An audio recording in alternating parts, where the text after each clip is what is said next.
If you enjoyed this podcast, please consider liking, sharing, and subscribing to the channel. Sharing it with your friends and family helps spread knowledge, and when we help others grow, we grow too. Thank you so much for listening. Let's dive into the podcast. Chapter 1. The Origin of the Soul. Part 1. The Concept of Atman in Ancient Vedas. The ancient sages who gave us the first sacred texts spoke of something deep within every living being. They called this innermost essence Atman. In the earliest hymns of the Rig Veda, they sang of a light that never dies, a breath that continues beyond the body's last breath. The wise ones taught that Atman is not the body, not the mind, not the thoughts that come and go. It is the eternal witness within, the true self that watches all but is touched by nothing. Like a fire that burns within wood, but is not the wood itself. Atman dwells within all forms, but is not limited by any form. In the sacred verses of the Samaveda, the ancient teachers compared Atman to the sun. Just as the sun shines on all things, but remains untouched by them, the soul within illuminates the body and mind, but stays pure and unchanged. Whether the body is young or old, healthy or sick, the Atman within remains the same. The Yajurveda speaks of Atman as the source from which all life springs forth. Like water that takes the shape of any container but remains water, the eternal soul enters countless forms throughout time.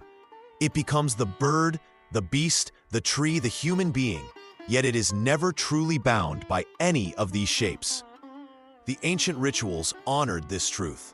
When priests offered fire to the gods, they knew they were offering to the divine spark that lives in all beings. When they chanted sacred sounds, they called to the same eternal essence that dwells in every heart. The fire ceremony itself became a symbol of how Atman burns eternally, consuming all that is false while remaining pure and bright. These early teachers understood that finding Atman is both the beginning and the end of all spiritual seeking.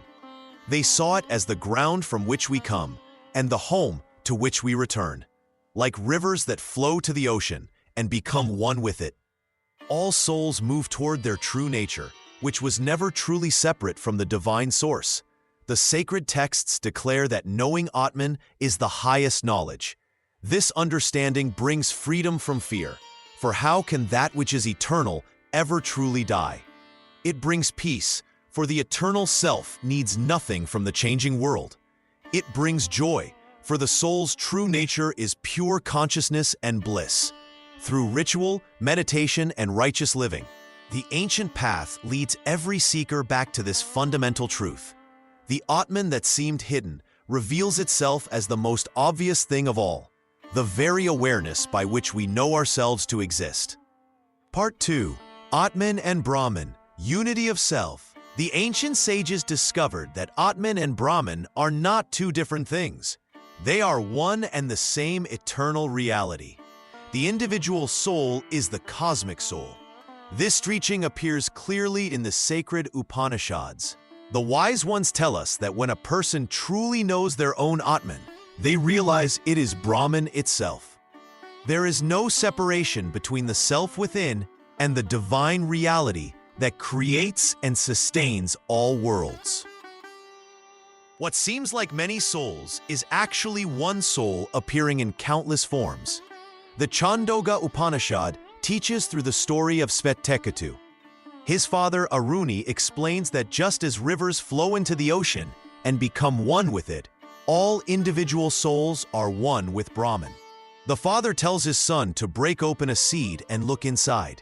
In the tiniest part lives the essence of the mighty tree.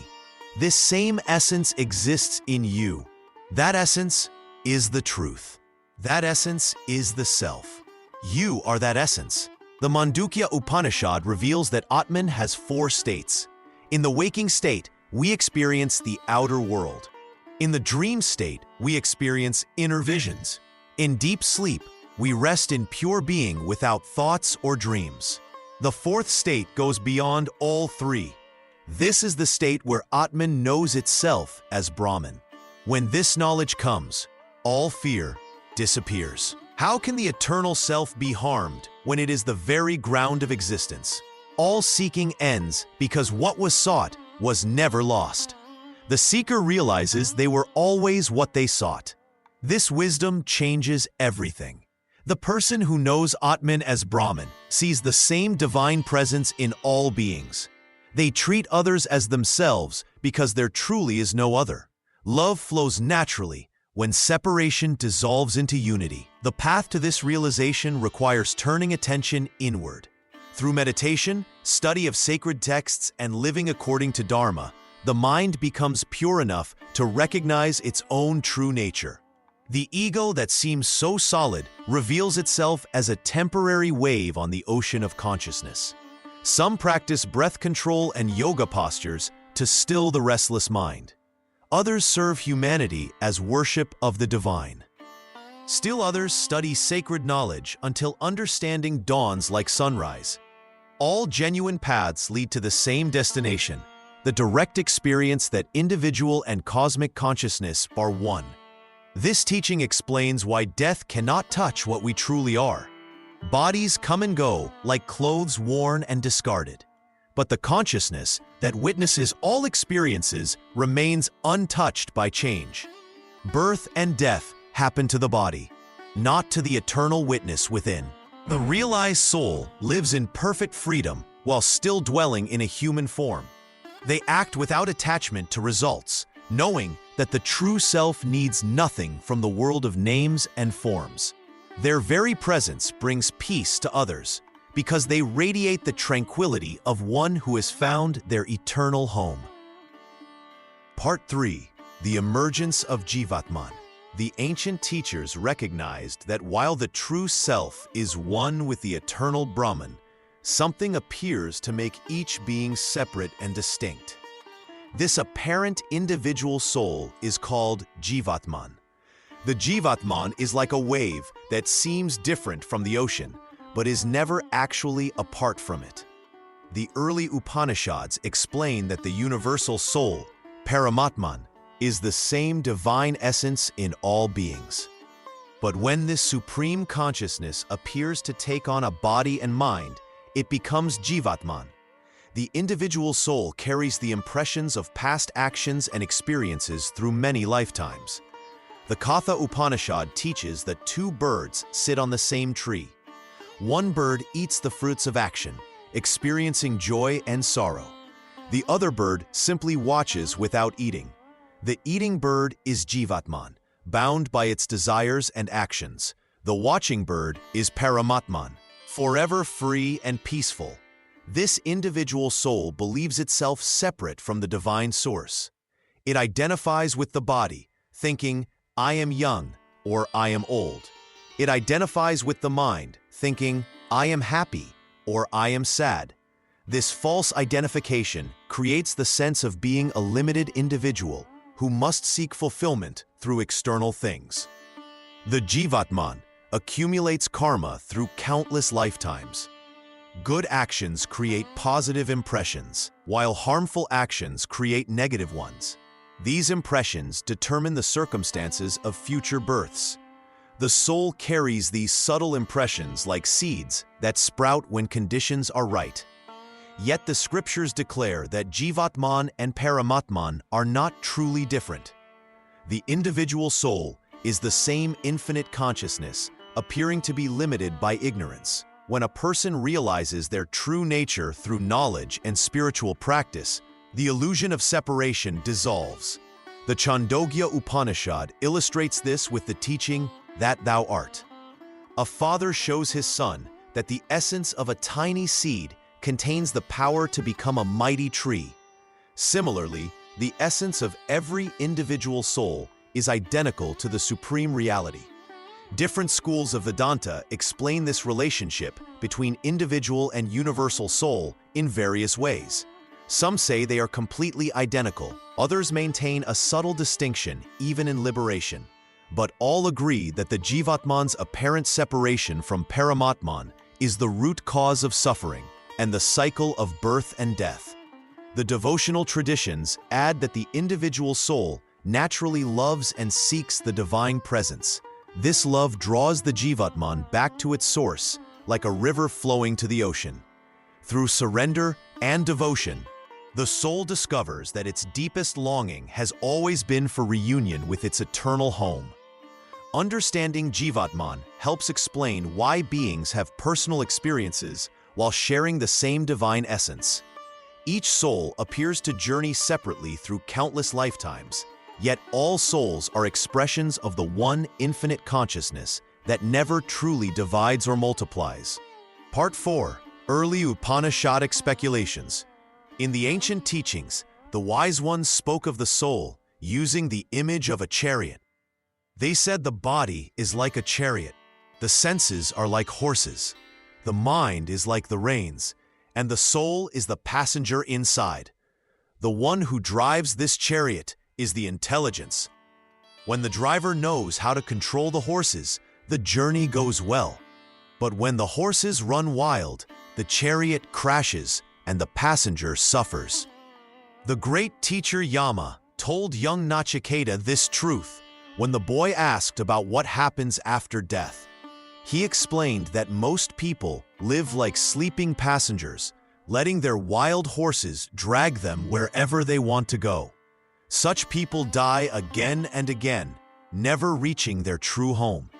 But those who learn to control their senses and mind become skilled drivers.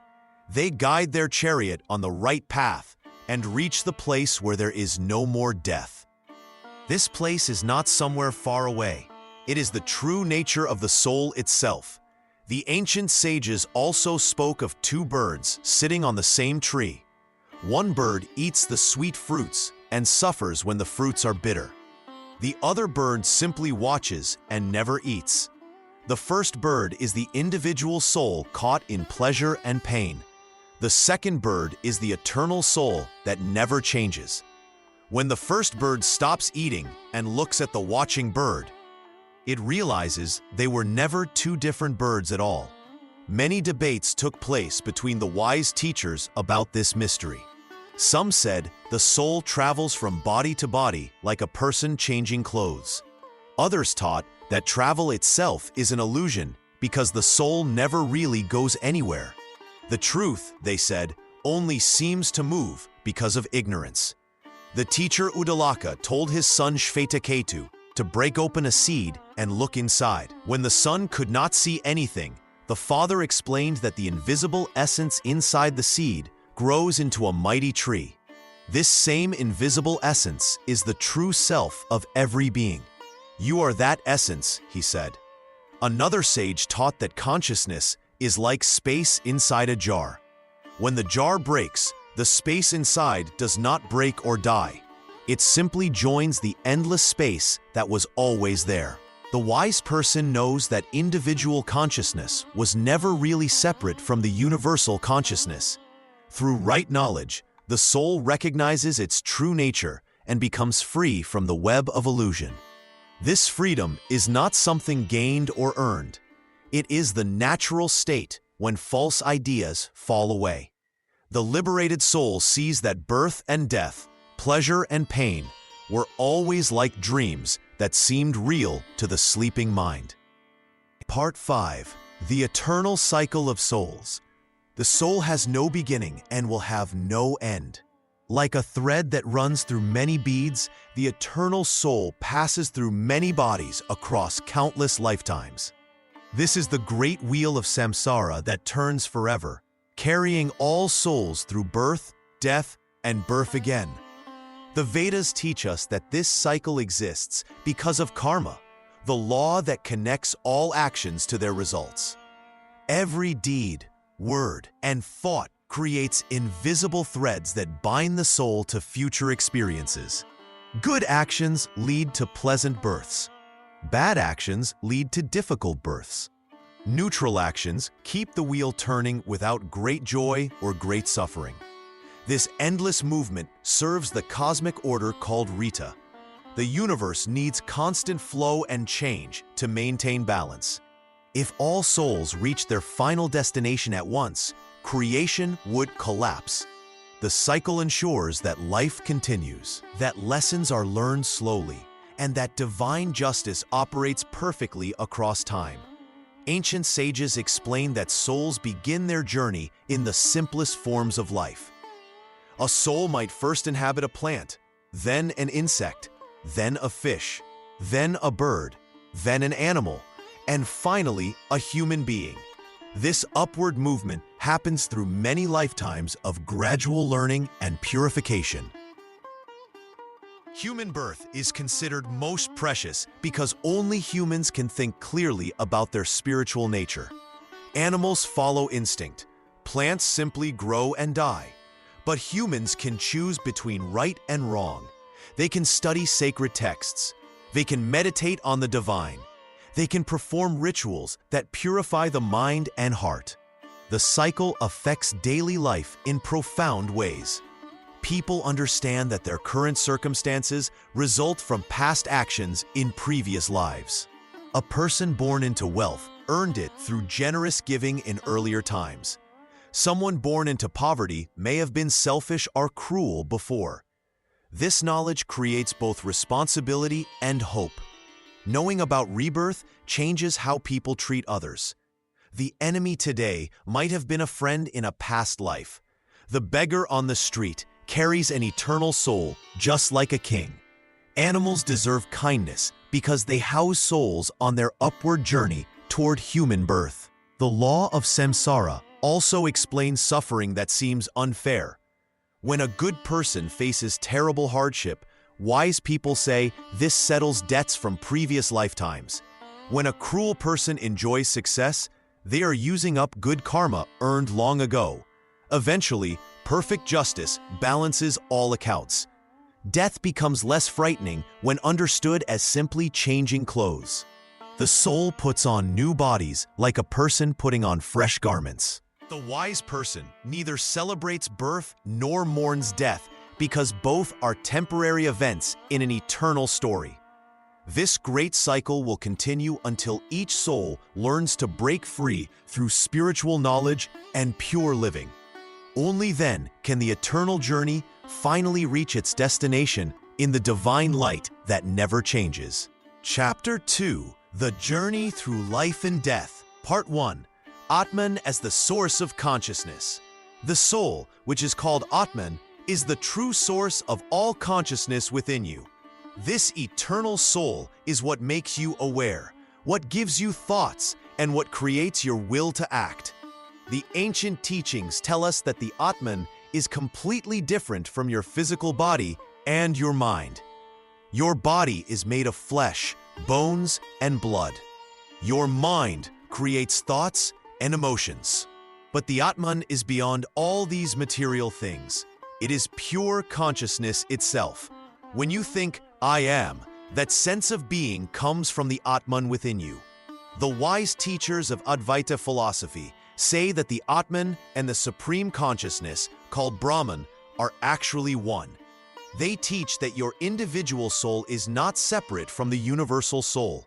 Like waves in the ocean, each soul appears different, but is really part of the same divine consciousness. The Sankhya school teaches differently. They say that consciousness, called Purusha, is completely separate from matter, called Prakriti. According to them, your soul is pure awareness that simply watches. It does not act or change. All actions and changes happen in the material world, but the soul remains untouched. Both schools agree on one important truth. The soul is not physical. It cannot be cut, burned, or destroyed. It has no weight, no color, and no form. Yet it is the most real part of you. When you sleep deeply without dreams, your body rests and your mind becomes quiet. But something in you continues to exist. That something is the Atman. It is always present, always aware, even when the body and mind are not active. The soul experiences the world through the body and mind, but it is not limited by them. Your thoughts come and go, your feelings change, and your body grows old. But the Atman remains the same throughout your entire life.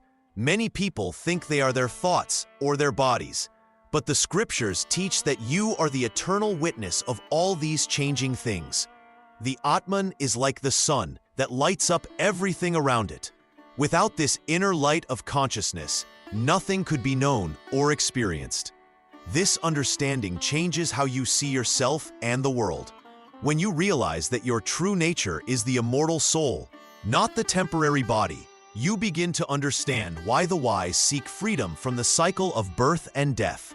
The soul's journey continues beyond this single lifetime, carrying the light of consciousness from one existence to the next. Part 2. Karma and the soul's burden. Every action you take leaves a mark on your soul. This is the law of karma, and it follows you through all your lives like your shadow follows you in sunlight. The sacred texts tell us that no deed goes unnoticed by the cosmic order that governs all existence. When you speak harsh words to someone, when you help a person in need, when you think angry thoughts, or when you offer prayers with love, all of these create karma. The good actions plant seeds of happiness that will bloom in this life or future lives. The harmful actions plant seeds of suffering that must also ripen when the time comes. The Mahabharata teaches us that karma is like a debt that must be paid. If you hurt someone today, that pain will return to you. If you give joy to others, that joy will find its way back to your soul. This is not punishment from an angry God, but the natural working of divine justice that keeps the universe in balance. Your soul carries this karma from one birth to the next, like a traveler carries a bag. When your body dies, your soul takes all the karma you have collected and uses it to find your next birth. Good karma leads the soul to happy circumstances, perhaps as a wealthy person, or in a loving family, or with great wisdom. Bad karma leads to difficult lives filled with pain, poverty, or confusion.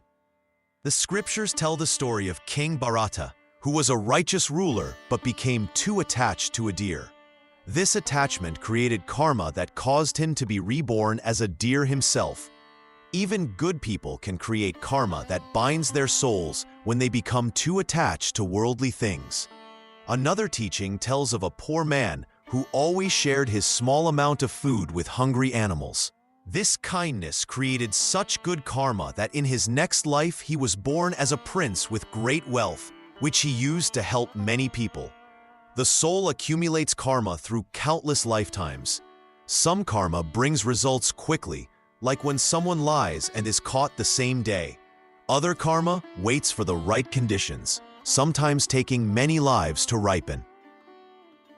This is why good people sometimes suffer and bad people sometimes prosper. They are experiencing the results of actions from previous lives. The wise understand that freedom comes only when all karma is finished. Until then, the soul must continue its journey through birth and death, learning the lessons that each life brings and slowly purifying itself through right action, right thought, and devotion to the divine truth. Part 3. The soul's connection to the body. The pure soul becomes trapped within the body like a bird in a cage. The ancient teachings tell us that when the eternal soul enters a physical form, it forgets its true nature and begins to identify with the temporary vessel it inhabits. The soul experiences life through 5 senses: sight, sound, touch, taste, and smell. Through these doorways, desires enter the mind. The soul begins to crave pleasant experiences and reject painful ones. It develops attachment to people, objects, and situations that bring temporary happiness. This creates the ego, the false sense of I am this body, and these things are mine.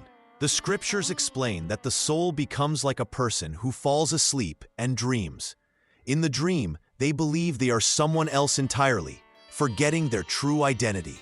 Similarly, the soul forgets it is eternal and pure consciousness, instead believing it is the body with its needs, fears, and limitations. Pleasure and pain both bind the soul to the physical world. When we enjoy something, we want more of it. When we suffer, we try to avoid it. Both reactions create mental impressions that influence future thoughts and actions. The soul becomes entangled in this web of likes and dislikes, hopes and fears. The mind acts like a mirror that reflects the soul's consciousness, but this mirror becomes clouded with dust, the dust of desires, memories, and mental habits. The soul's pure light becomes distorted as it passes through this clouded mind, creating the experience of individual personality and separate existence. Ancient yogis discovered methods to clean this mirror and free the soul from its entanglement. Through meditation, they learned to watch their thoughts without being controlled by them. Through breathing practices, they gained mastery over the life force that connects soul to body. Through ethical living, they reduced the creation of new binding impressions. The practice of yoga means union, reuniting the individual soul with its true nature. This requires disciplining the senses, calming the mind, and gradually withdrawing attention from external objects to focus on the inner self. When the soul realizes its true nature, it understands that happiness and suffering are temporary experiences that touch only the body and mind, not the eternal self. Like a person waking from a dream, the soul remembers its divine origin and no longer identifies completely with the physical form it occupies. This realization does not happen instantly. It requires patient practice and gradual purification of consciousness. Each step towards self-knowledge weakens the bonds that tie the soul to bodily existence and brings it closer to its original state of freedom and bliss. Part 4. Death and Transmigration. When the body dies, the soul does not die with it. The soul leaves the old body like a person removes worn clothes to put on fresh ones. Death is simply the moment when the eternal soul departs from its temporary home. At the time of death, whatever thoughts fill the mind determine where the soul goes next. If a person thinks of God in their final moments, they move toward divine realms. If worldly desires dominate their thoughts, they return to earthly existence. The soul carries the impressions of all its actions, thoughts, and desires from the current life. The soul does not immediately enter a new body. First, it travels through subtle worlds where it experiences the results of its good and bad actions. Those who performed righteous deeds enjoy pleasant experiences in higher realms. Those who committed harmful acts face difficult experiences in lower regions. This process helps balance the moral accounts from the previous life. The quality of the soul's actions determines its next birth. Souls that accumulated good karma through kindness, truthfulness, and devotion receive favorable births in wealthy families, healthy bodies, or higher species. Souls burdened with bad karma from violence, dishonesty, and selfishness face challenging births in poor conditions, diseased bodies, or lower life forms. The dying person's consciousness at death strongly influences their destination. A merchant constantly thinking about profit might become attached to material pursuits in the next life. A mother focused on her children might return to care for them. A devotee remembering God's name moves towards spiritual progress. The soul retains subtle impressions from all its previous lives, though these memories remain mostly hidden. Sometimes strong desires or fears from past experiences surface unexpectedly. A child might show unusual talents or preferences that cannot be explained by their current family background. These indicate the soul's previous learning and tendencies. Different types of souls follow different paths after death. Highly evolved souls who have purified themselves through spiritual practice may bypass ordinary rebirth entirely. They merge with divine consciousness or choose to return voluntarily to help others. Ordinary souls continue cycling through various bodies based on their karma. The time between death and rebirth varies according to the soul's spiritual development and karmic load. Some souls quickly find new bodies, while others spend extended periods in subtle realms working through their accumulated actions. The process always follows precise laws of moral cause and effect. Family members perform rituals to support the departing soul's journey. These ceremonies help the soul release attachment to the old body and move forward peacefully. Proper funeral rites create positive conditions for the soul's transition and next birth. This continuous movement through different bodies serves the soul's ultimate purpose, learning, growing, and eventually returning to its divine source. Part 5. The Cycle of Samsara. The soul moves in an endless circle of birth, death, and rebirth. This great wheel turns without stopping, carrying all souls through countless lives. The wise call this eternal cycle samsara. Each soul travels from one body to another, like a person changing clothes. When one life ends, the soul puts on a new form. It may be born as a human, animal, plant, or heavenly being. The type of birth depends on the soul's actions from past lives. This cycle has no beginning and will have no end unless the soul finds release. For countless ages, souls have wandered through different forms of life. They experience joy and sorrow, pleasure and pain, birth and death, over and over again. The soul forgets its past lives when it enters a new body, but the results of all actions remain with it like invisible seeds. These seeds grow into new experiences, relationships, and circumstances in each life. Some souls are born into wealthy families due to their good deeds. Others face poverty and suffering because of harmful actions. A soul that hurt others may be born in a lower form of life. One that helped others may reach higher realms or better human conditions. This knowledge changes how people live. Those who understand samsara become careful with their thoughts, words, and actions. They know that every choice creates consequences that will return to them. Fear grows in some hearts when they realize they must face the results of their mistakes. Others feel hope because they can improve their future through right living. Many souls work hard to create good karma for better births. But wise souls grow tired of this endless wandering. They see that even the happiest lives end in death. Heavenly pleasures fade away. Rich people lose their wealth. Beautiful bodies grow old and sick. Power disappears. Nothing in this world lasts forever. These souls begin to search for something permanent. They ask deep questions about life's purpose. Why do we suffer? Why must we keep returning to this world of pain? Is there a way to end this cycle? The great teachers say yes, there is an escape. Through spiritual practice, wisdom, and devotion, souls can break free from samsara. They can reach a state called moksha, where they never need to be reborn again. This teaching gives meaning to every action and every moment of life. It explains why good people sometimes suffer and why bad people sometimes prosper. It shows that true justice exists even when it seems hidden. The cycle continues, but each soul has the power to choose its direction. Through understanding and right action, any soul can work toward freedom from this endless wheel of birth and death. Chapter 3. The Path to Liberation Part 1. Layers of Human Experience. The ancient teachers speak of 5 coverings that hide the true self, like layers around a lamp. These are called koshas, and they must be understood by one who seeks the eternal soul within.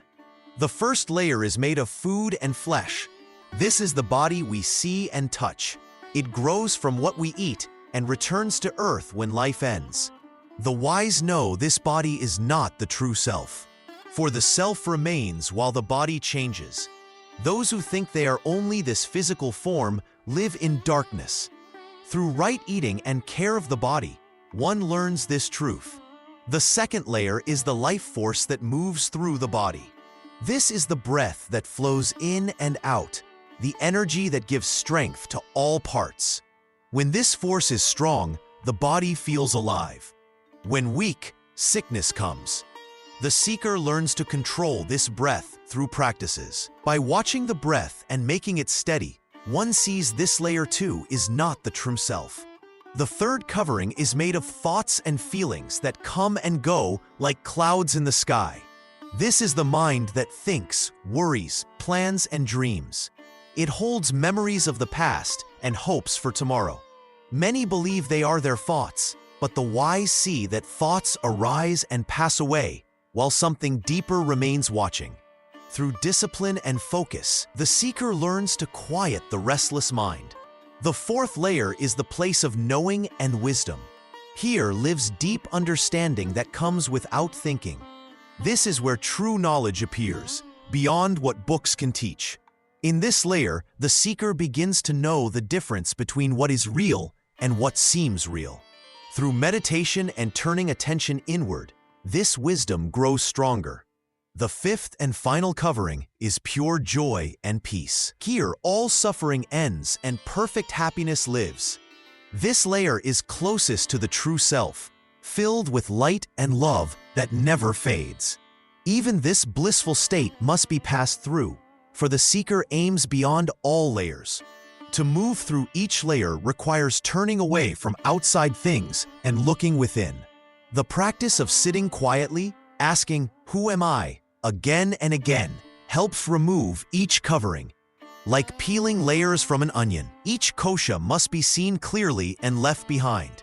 The true self, the Atman, lies beyond all 5 layers. It is pure awareness that never changes, never dies, never suffers. When all coverings are removed through patient practice and grace of the divine, the eternal soul stands revealed in its own light. This teaching shows the path from body to spirit, from darkness to light, from bondage to freedom. Part 2. Realization of Atman.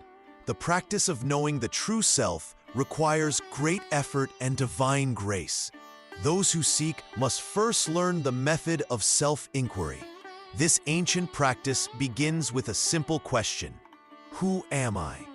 The seeker sits in silence and asks this question again and again.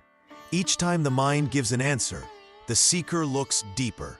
When the mind says, "I am this body," the seeker examines this claim.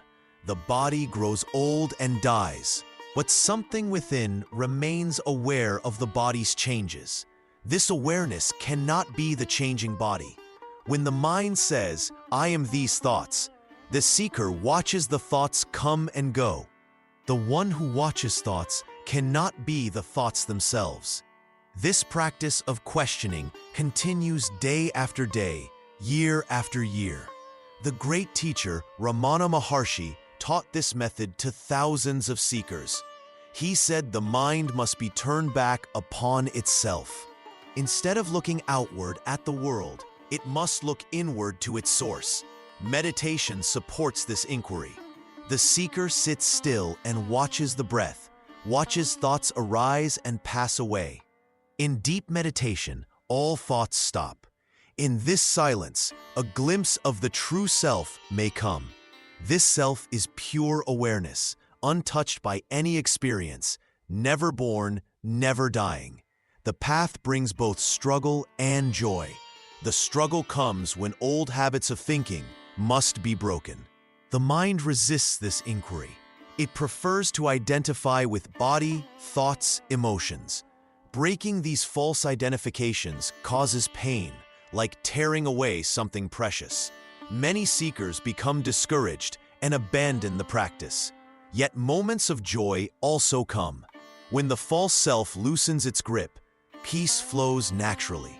The seeker tastes freedom from fear, from desire, from the constant worry that fills ordinary life.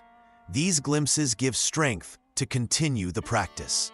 Famous teachers have shown this path through their own lives. Adi Shankara taught that the individual self and universal self are one. He said all separation is illusion created by ignorance. Sri Ramakrishna demonstrated this truth through his complete surrender to the Divine Mother. These great souls proved that realization is possible for human beings. When true realization dawns, everything changes. The seeker no longer identifies with the limited body-mind. All desires for worldly pleasure fade away. The fear of death disappears because the true self was never born and can never die. Compassion flows naturally toward all beings because the same eternal self lives in everyone. This realization does not come through books or thinking. It requires direct experience gained through patient practice. The seeker must be willing to lose everything false in order to find what is eternally true. Part 3. The Role of Moksha. When the soul recognizes its true nature as eternal and divine, it yearns for complete freedom. This freedom is called moksha. Moksha means liberation from the endless cycle of birth, death, and rebirth. It is the final goal of every soul's journey through countless lifetimes. The wise teachers tell us that the soul has been trapped in samsara for ages beyond counting. Samsara is the wheel of existence that keeps turning. Birth follows death, and death follows birth. The soul takes body after body, experiencing joy and sorrow, pleasure and pain. This continues until the soul breaks free completely. Moksha is not just escape from suffering. It is the recognition that the individual soul and the Supreme Soul are one. When this truth becomes the living reality of experience, all bondage ends forever. The soul no longer needs to take birth in any world or form. 4 great paths lead to this liberation. The first path is karma yoga, the way of selfless action. The seeker performs all duties without attachment to results. Every action becomes worship offered to the divine. Through years of such practice, the ego dissolves and the soul shines forth. The second path is jnana yoga, the way of knowledge. The seeker studies the sacred texts and contemplates the nature of reality. Through discrimination between the real and unreal, the soul discovers its true identity. This requires sharp intelligence and unwavering determination. The third path is bhakti yoga, the way of devotion. The seeker surrenders completely to the beloved divine form. Through love, worship, and constant remembrance, the heart melts and the soul merges with its source. Many find this path most natural and sweet. The fourth path is Raja Yoga, the way of meditation. The seeker controls the mind through discipline and practice. When all thoughts become still, the soul realizes its own pure consciousness. This path demands great patience and inner strength. Each path requires different qualities, but all demand complete dedication. The seeker must be willing to give up everything that seems important to ordinary people. Wealth, fame, comfort, and even family relationships become secondary to the goal of liberation. The journey is not easy. Old habits fight against new understanding. The mind creates doubts and fears. The body resists discipline.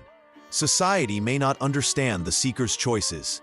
Many lifetimes of accumulated karma must be exhausted or transcended. Yet those who persist find that divine grace supports their efforts.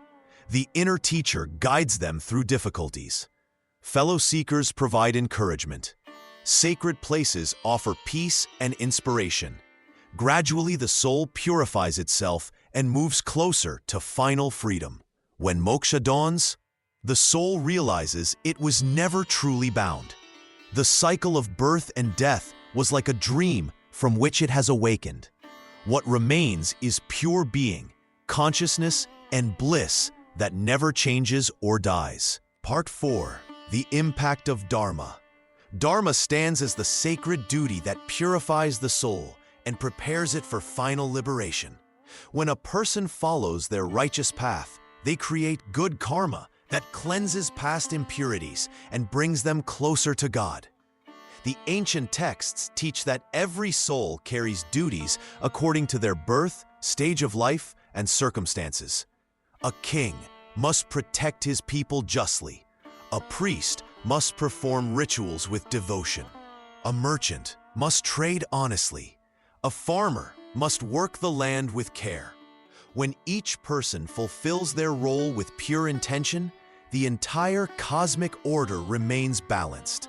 King Yudhishthira faced terrible choices during the Great War. Though he loved peace, his dharma as a ruler demanded he fight against evil relatives who had stolen his kingdom.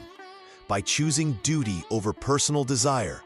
He purified his soul despite the pain of battle.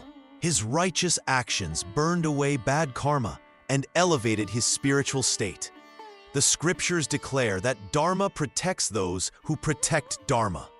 When Harishchandra gave up his throne, wealth, and family to keep his word of truth, he suffered greatly. Yet his unwavering commitment to Dharma eventually restored everything he had lost and granted him a place among the immortals.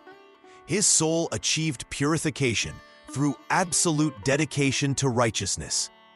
A householder who earns wealth through honest work and shares it with the needy follows Dharma. A student who serves their teacher with respect and learns sacred knowledge follows Dharma. An old person who renounces worldly pleasures to seek God follows Dharma. Each stage of life offers opportunities for the soul to grow through right action. Dharma works like fire that burns impurities from gold. Wrong actions create bondage through attachment and guilt. Right actions performed without selfish desire free the soul from karma's chains.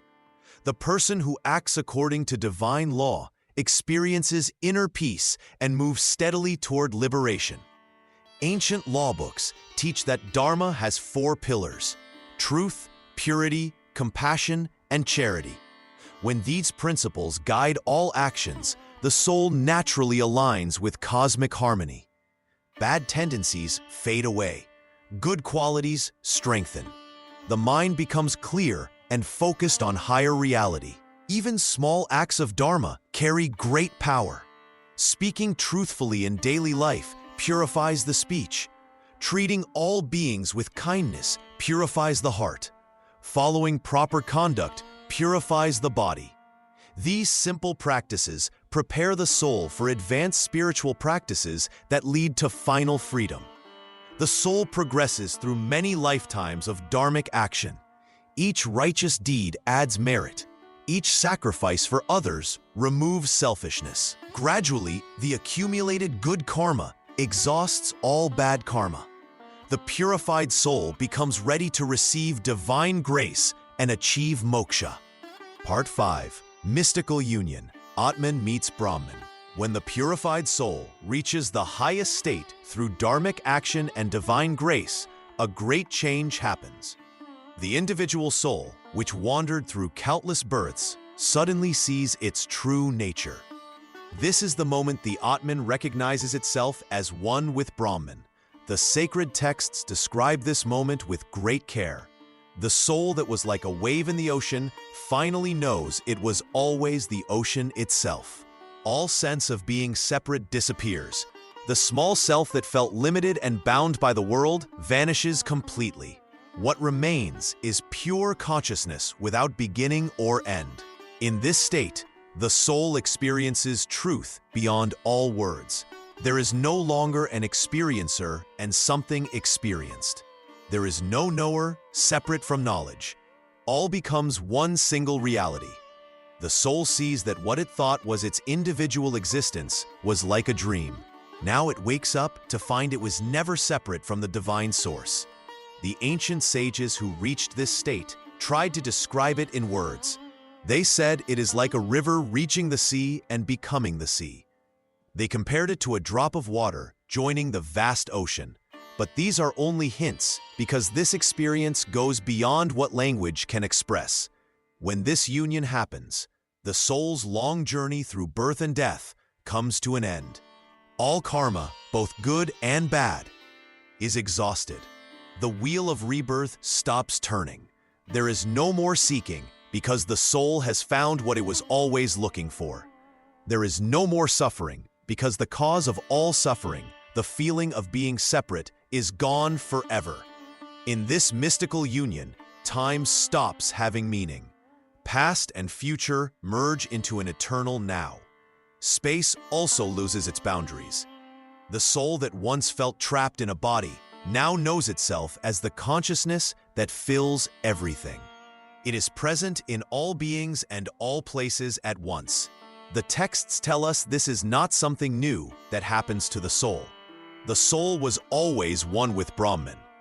The union is really a removal of ignorance that hid this truth. Like the sun that was always shining but was covered by clouds, the soul's true nature was always there but hidden by wrong understanding. This is the final teaching. This is the end of all spiritual seeking. This is moksha in its complete form. The individual soul dissolves into universal spirit like salt dissolving in water. What remains is pure being, pure consciousness, pure bliss, without any trace of separation or limitation. Chapter 4. The Wider Tapestry of Souls. Part 1. Diverse Interpretations in Hindu Schools. The great teachers of Hindu tradition have spoken with different voices about the nature of the soul, each bringing their own understanding to the divine mystery. In the tradition called Advaita, the wise teacher Shankara taught that there is only one reality. He said the individual soul and the universal soul are the same, like water mixed with water. The soul appears separate only because of ignorance. When this ignorance is removed through knowledge, the soul realizes it was never separate from the divine. This is like waking from a dream and understanding that all dream characters were just one dreamer. The teacher Madhva taught differently in the Dvaita school. He declared that the soul and the divine remain forever separate, though connected by love and devotion. The soul serves the divine eternally, like a devoted servant who finds joy in service. Even in liberation, the soul keeps its individual nature while dwelling in the divine presence. Ramanuja brought forth the Vishishtadvaita teaching, showing a middle path. He explained that the soul is part of the divine body, real and individual, yet dependent on the divine, like a wave depends on the ocean. The soul experiences unity with the divine while maintaining its unique existence. In the northern mountains and southern temples, the Shaiva traditions speak of the soul as Shiva's own consciousness, covered by the dust of karma and ignorance. Through devotion to Shiva and sacred practices, this dust is washed away, revealing the soul's true divine nature. The soul realizes it was always Shiva, just as the sun realizes it was never truly covered by clouds. The Shakta teachers honor the Divine Mother's power within the soul. They teach that the soul contains the same creative energy that births and destroys worlds. Through awakening this inner power, the soul transforms from limited individual consciousness to unlimited divine awareness. These different schools arose in various regions, shaped by local customs and the experiences of great saints. In Kashmir, teachers emphasized direct experience of consciousness. In Tamil lands, poets sang of the soul's love relationship with the divine. In Bengal, devotional movements celebrated the soul's eternal dance with the beloved. Each tradition offers its own practices and understandings, yet all agree the soul is eternal and divine in nature. These diverse voices created rich discussions and debates that deepened spiritual understanding across centuries. Through these many paths, countless souls have found their way to truth, each discovering that the divine can be approached through different doorways while remaining the same eternal reality. Part 2. Souls in all living creatures. The sacred texts teach us that the soul dwells in all creatures that breathe and live. This truth forms the foundation of how we must treat the world around us. The Upanishads declare that the same divine essence that lives in human beings also lives in animals, birds, trees, and all forms of life. When we look at a cow grazing in the field, we see not just an animal, but a fellow soul on its own journey through lifetimes. The soul in that cow is the same in nature as the soul within us. It may wear a different body, but the inner light remains divine. The tree that gives us shade carries within it the same eternal presence that we carry. Every insect, every fish, every blade of grass holds this sacred spark. This understanding changes how we live each day. When we know that all creatures possess souls, we cannot harm them without reason. The principle of ahimsa, or non-violence, grows naturally from this knowledge. We walk carefully to avoid stepping on ants. We eat with gratitude and avoid taking more life than necessary for our survival. The wise ones tell us that the soul in animals experiences pain and joy just as we do. When an animal suffers, its soul feels that suffering. When it finds happiness, the soul rejoices. This is why our scriptures guide us to show kindness to all living beings. Even when we must take life for food, we do so with respect and gratitude, asking forgiveness from the soul that gives its body for our nourishment. Plants, too, carry souls within their forms. The mighty banyan tree and the smallest flower both house divine consciousness. This is why many of our ceremonies involve honoring trees and plants. We offer water to trees, we decorate them with prayers, and we ask their blessing before taking their fruits or leaves. Our villages and cities reflect this wisdom. Traditional communities create spaces where animals can live safely. They dig water tanks for birds and animals.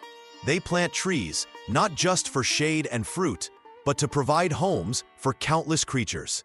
They understand that human welfare connects directly to the welfare of all life. This teaching shows us that we are never alone in the world. Every moment, we are surrounded by millions of souls, each on its own path toward the divine. The butterfly that visits our garden, the sparrow that sings at dawn, the dog that guards our home, all are our spiritual companions. When we truly understand this truth, we see the whole earth as our family. We protect forests because they shelter our soul brothers and sisters. We keep rivers clean because fish and water creatures are part of our divine community. We respect the soil because it nurtures countless tiny lives that we cannot see. This way of living creates harmony between humans and nature. When we honor the souls in all creatures, they bless us in return. The earth becomes our mother, animals become our friends, and plants become our generous providers. This is the ancient way of life that brings peace to the world. Part 3. The Drama of Human Choices. The Drama of Human Choices. Throughout the long history of our people, wise souls have made choices that changed how we understand the truth about souls. These great beings showed us that each person's decisions can shape the path for countless others who come after them. King Janaka ruled his kingdom while living as a sage. People wondered how he could manage earthly duties and still reach the highest spiritual state. He showed that the soul remains pure even when the body acts in the world. His choice to balance royal life with spiritual wisdom created a new way of living. Many householders followed his example, proving that one does not need to leave home to find God. Sage Adi Shankara walked across India when he was very young. He chose to teach that all souls are one with the Supreme Soul. This teaching spread like fire across the land. Thousands of monks and teachers carried his message to every village. His choice to travel and debate with other wise men created schools of learning that still exist today. Princess Mirabai chose love over royal comfort. Born into a palace, she decided to spend her life singing to Lord Krishna. Her family tried to stop her, but she would not change her mind. Her choice to follow her heart's calling inspired millions of women to seek their own spiritual path. Her songs still teach us that the soul finds joy only in divine love. Saint Kabir was born into a weaver's family. He chose to speak truth in simple words that both Hindus and Muslims could understand. His choice to bridge different faiths showed that all souls seek the same divine light.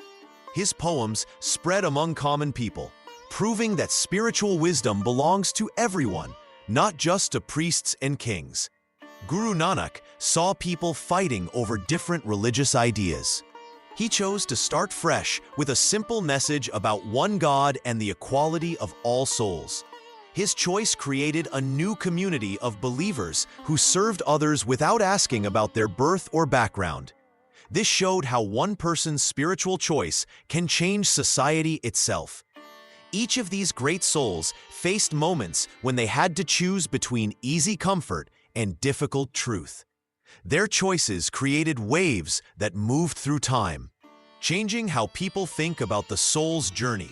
Some started new schools of thought. Others reformed old practices. All of them proved that individual decisions can shape the spiritual destiny of entire communities. These stories teach us that our own choices matter greatly. Every time we choose truth over lies, love over hatred, or service over selfishness, we help write the ongoing story of how souls grow toward liberation. Part 4. Interwoven Destinies, Society and the Soul. Just as drops of water come together to form great rivers that change the land, so do the actions of individual souls join together to shape families, communities, and entire nations. The ancient teachings speak of this great truth. No soul acts alone. Every thought, every deed, every choice sends waves through the world around us. When a person follows Dharma, their right action creates good results, not just for themselves, but for all those connected to them. When they go against Dharma, the bad results also spread outward like ripples in a pond. This is why the sacred texts tell us that families share karma together. The good deeds of parents help their children. The mistakes of children affect their parents. All are bound together in this great web of cause and effect. Communities, too, share this common fate. When most people in a village or city live with truth and kindness, that place becomes blessed. When corruption and selfishness take over, the whole community suffers. The ancient stories tell us of kingdoms that prospered when their rulers followed Dharma, and others that fell when leaders became selfish and cruel. In the time of great kings like Rama and Yudhishthira, their devotion to Dharma brought peace and plenty to their lands. But when rulers like Duryodhana chose greed over righteousness, their kingdoms faced war and destruction. These stories show us that the spiritual state of leaders affects the destiny of all their people. During times of crisis, the collective karma of groups becomes clear to see. Natural disasters, wars, and plagues often come when communities have strayed far from Dharma. But these same difficult times also create opportunities for souls to grow. When people face hardship together, they can choose to help each other or to become more selfish. These choices during crisis shape the spiritual future of entire societies. The sacred ceremonies and festivals that communities perform together also create shared karma. When thousands of people gather to worship, their combined devotion creates powerful spiritual energy. This energy can cleanse negative karma and bring blessings to the whole region. The great pilgrimages, where millions walk together toward holy places, show how collective spiritual action can transform consciousness on a vast scale. Even nations have souls, formed by the combined karma of all their people. A country that promotes justice and protects the weak develops good collective karma. One that oppresses others creates suffering that will return in future times. The rise and fall of civilizations follows these same spiritual laws. This truth changes how we see our responsibilities. We cannot think only of our own spiritual progress. Every action we take affects the web of souls around us. When we choose Dharma, we help lift up our families, our communities, and our nation. Part 5. The Eternal Witness. The soul sits quietly inside us like a lamp that never goes out. While the body changes from child to old person, while thoughts come and go like clouds in the sky, the soul remains the same. It watches everything, but never changes itself. The Vedas teach us that this eternal witness is our true nature. It sees joy and sorrow, success and failure, birth and death, but it is touched by none of these things. Like a person sitting by a window watching the world outside, the soul observes all the drama of life without becoming part of it. This witness consciousness is what makes us who we really are. The mind thinks, the body acts, the emotions rise and fall, but the soul simply watches. It is pure awareness itself, older than time, cleaner than space, brighter than the sun. When we understand this truth, everything changes. We stop thinking we are just this body or these thoughts. We realize we are the eternal observer behind all experience. This knowing brings great peace because the witness is never hurt, never afraid, never truly in danger. The soul has watched countless lives come and go. It has seen empires rise and fall, mountains form and crumble, stars born and die. Through all these changes, it remains steady and unchanging. This is why the wise say the soul is immortal. In daily life, this wisdom helps us stay calm during troubles. When we remember we are the witness, not the experience itself, suffering loses its power over us.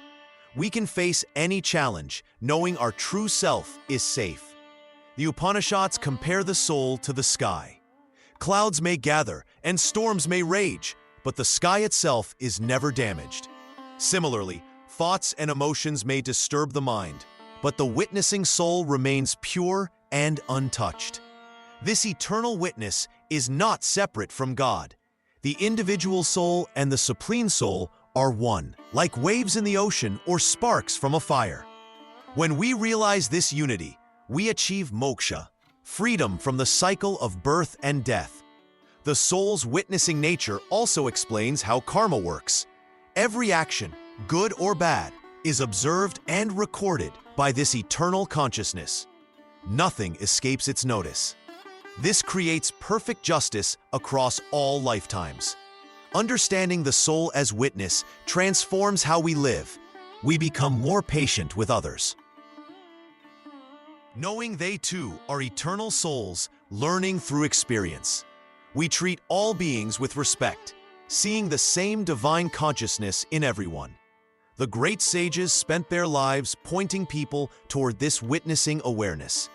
They taught that lasting happiness comes not from changing outside conditions, but from recognizing what we truly are. The witness soul is already perfect, already free, already at peace. This ancient wisdom remains as true today as it was thousands of years ago. The soul continues its eternal watch, patient and loving, waiting for us to remember our true nature.